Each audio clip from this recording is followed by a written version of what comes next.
Hey everyone, this is Ikatha Aquatics, and today I would like to talk to you about my 100-gallon system. The system is comprised of three different tanks. The 50-gallon here behind me, and then a 16-gallon and also a 29-gallon. All three tanks are plumbed in to the same sump, which makes it rather convenient because then instead of having to maintain the parameters in three separate tanks and watching nitrates, phosphates, alkalinity, salinity in three tanks, I can just watch it in one tank because all three systems are tied together. Now you may be thinking to yourself, well, how does that work? And I'm going to go through the process and show you how that works.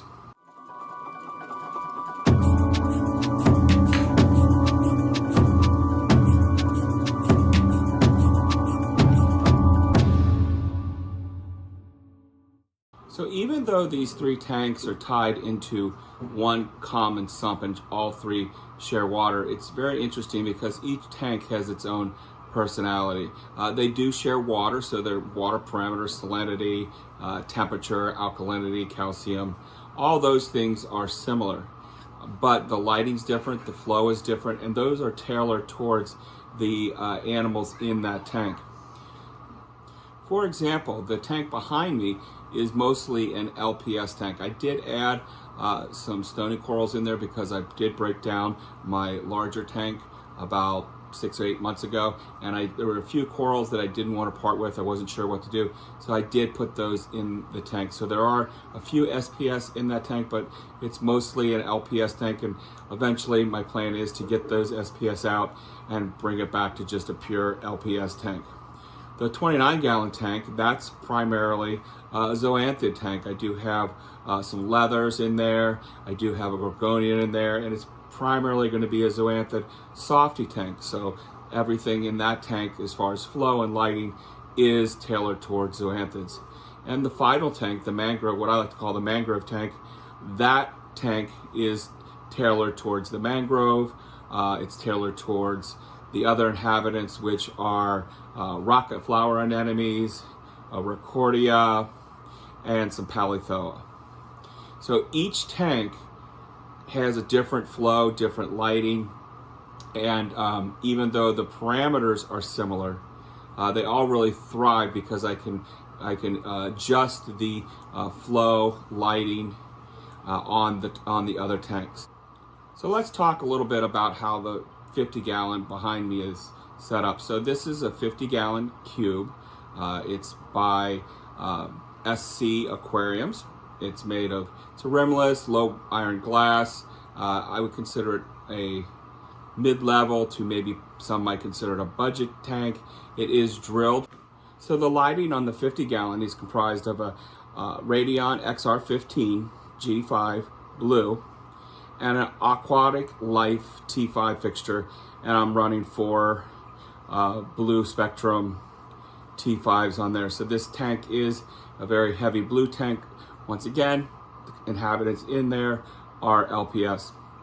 Flow is provided by the return pump, one, which I do have a VCA return nozzle on one of the returns, and I plan on probably getting another VCA return nozzle on the other one. I do like those for the random flow they provide. And then I have a Nero 3, and that's running on a schedule of some wave, some random, some current, but mostly it's running about 40 to 60%. So kind of a mid-level flow, definitely not high-level flow.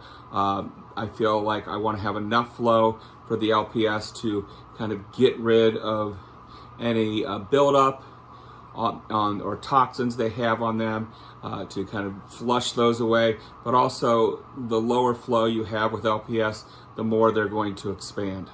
So the next tank I'm going to show you in the system is this 16-gallon water box tank behind me. Now this is one of the water boxes that is not drilled, and I did drill it.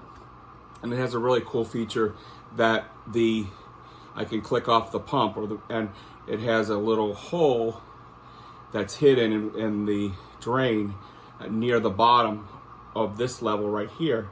And when that clicks off, the water will slowly drain down to about this level, which is even with this rock, which the mangrove is in. And then I click it back on and it will fill back. So it kind of gives kind of a tide simulation. There was kind of a little trick that I did. It is a little gimmicky. I can't say that I use it a lot, but it is kind of neat to show people that it is something that you can do. The main feature in here, of course, is the mangrove. This mangrove I collected myself. I collected as a propagule, and then I left it, because I live in Florida, I left it outside in a bucket of water, fresh water, and I left it out there for about a year. And as it grew, I kept trimming it back, and what happened is I have this beautiful kind of bonsai-ish mangrove that's very tight and kind of spread out, and I kind of have trimmed it, or we could say bonsai'd it, to have this shape.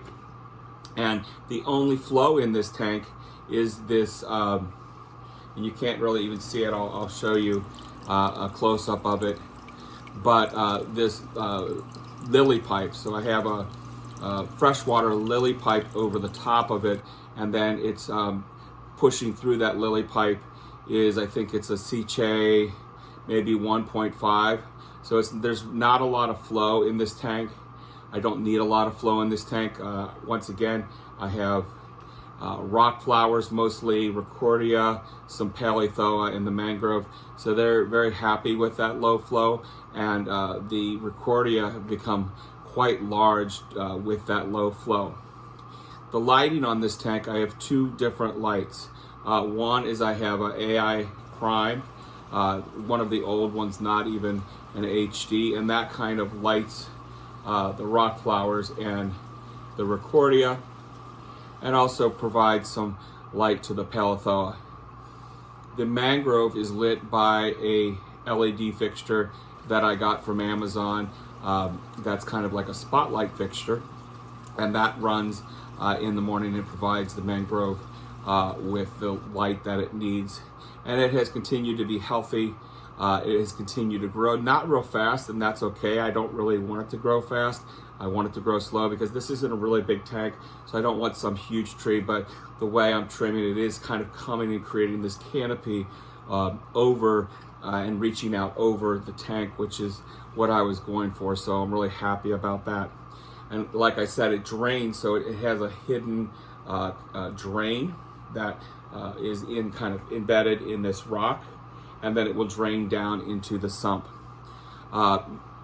The only other inhabitants that I have in here is I do have a coral-banded shrimp. I do have some macroalgae. I have some codium. I have some dragon's breath, and I have some halamidia in here. I have some different inverts, Nesaria snails.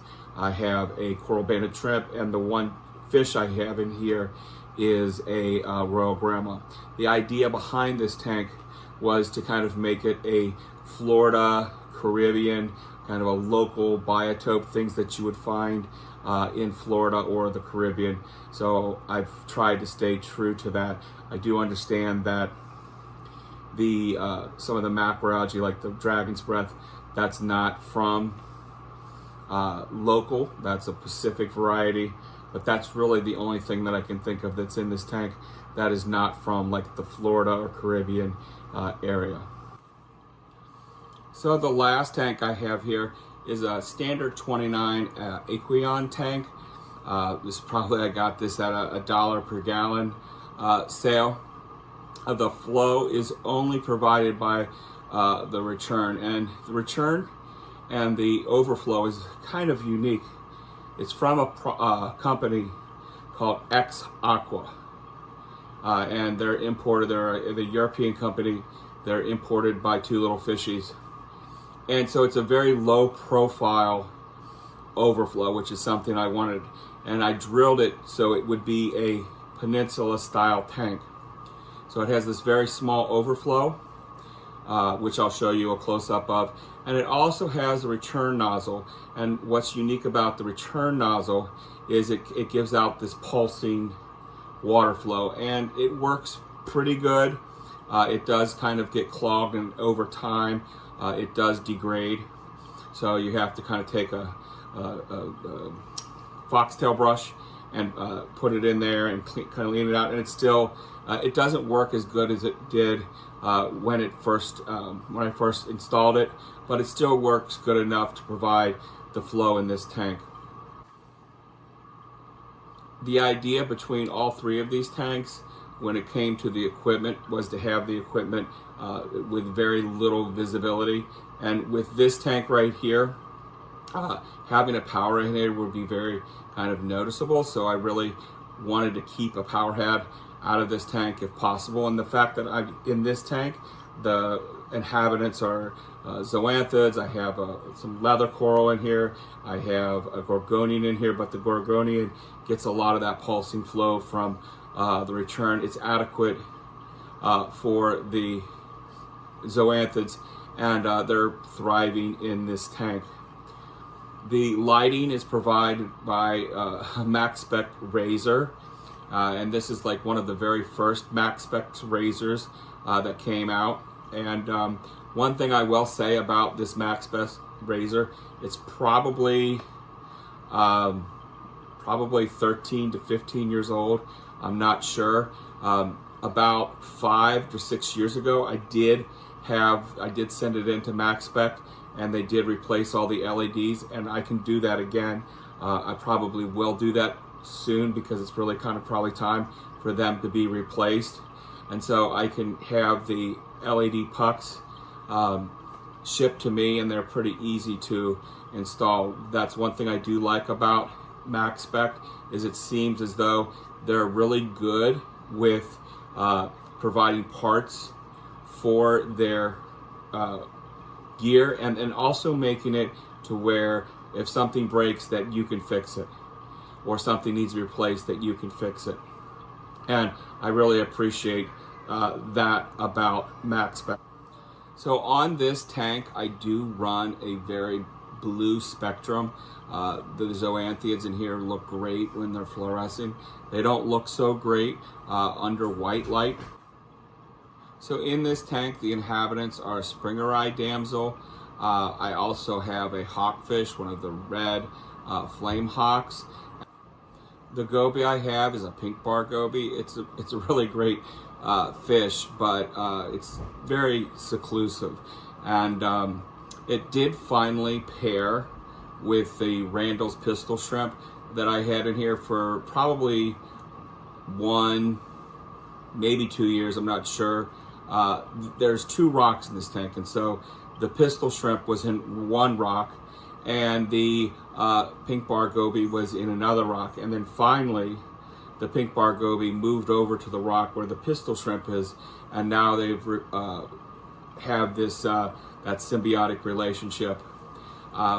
I have seen the pistol shrimp at times, like coming out and cleaning out the cave, and then also I will hear the snapping of the pistol shrimp. But it was interesting that I thought, they weren't ever going to pair up, but after about like I said, between 1 to 2 years, they finally found one another, and they decided to pair up, and they're really getting along. They seem like they're best buds, and it actually has helped the pink bar goby be a little bit more bolder in this tank, which I appreciate. But still, where they've created their holes or dens are typically on the back of the rock, so I don't get to see him when he's sticking his head out. But there are 3 different entrances to their cave. There is 2 on the front, but primarily he hangs out in that back entrance where it's hard to see him. So finally, let's talk about the sump. So the sump is just a standard 20-gallon aquarium. I did have some glass inserts that I had made, and that was so that in the front portion of the sump, I was running for several years, I think 2 years. I was running a Tunzi 9012 DOC skimmer, and it worked great.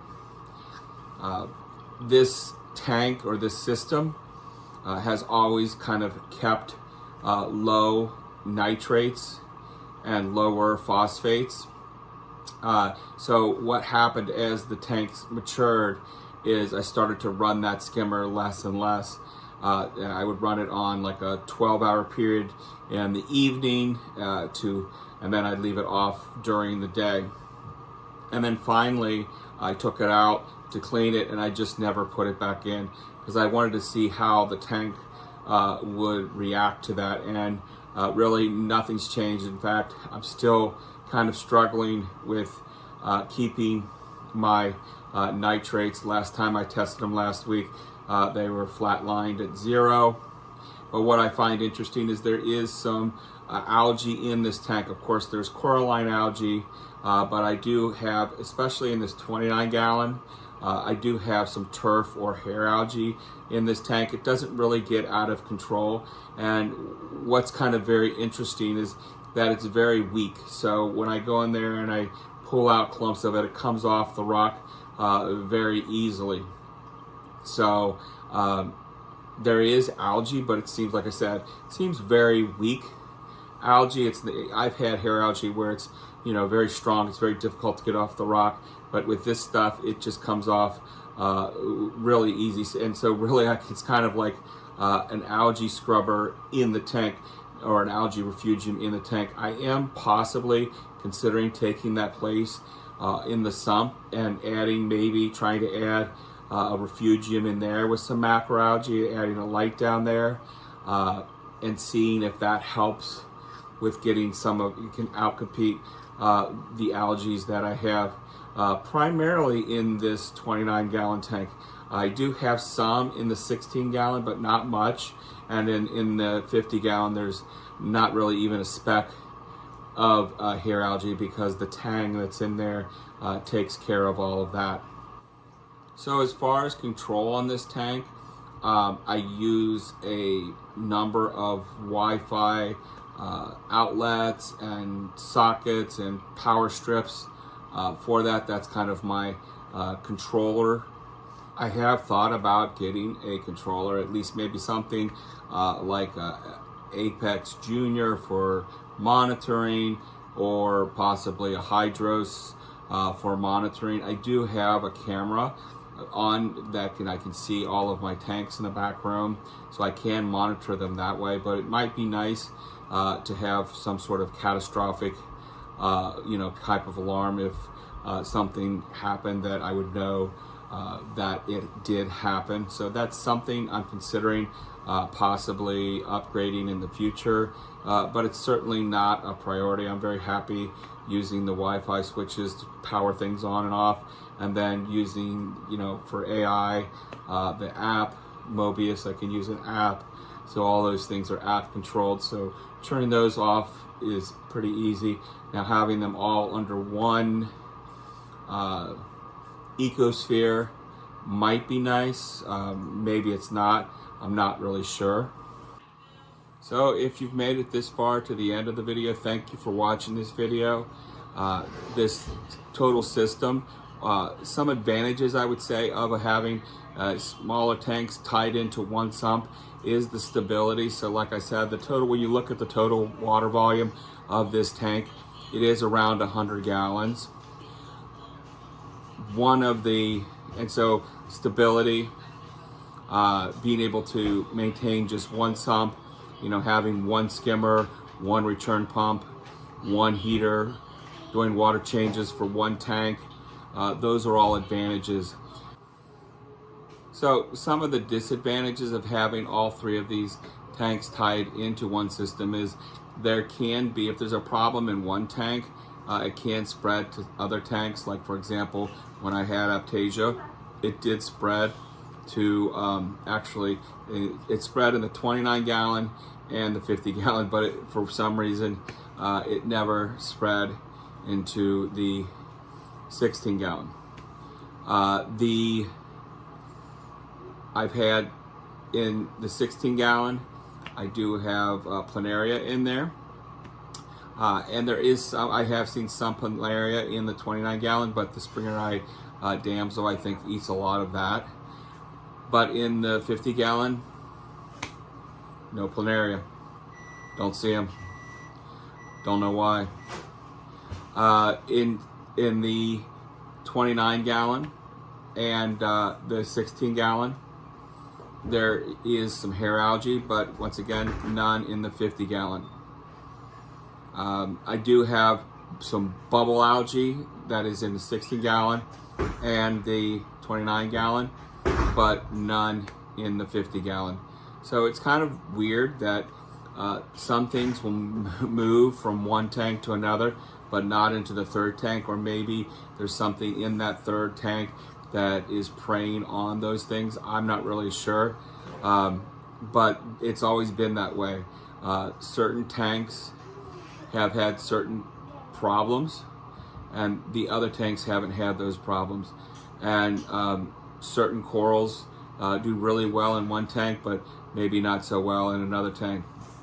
So that is something you could call that a disadvantage. It's been a very interesting experience that even though, you know, they're all sharing the same water, that there'll be one issue in another tank, or maybe even two of the tanks, but not in the third tank.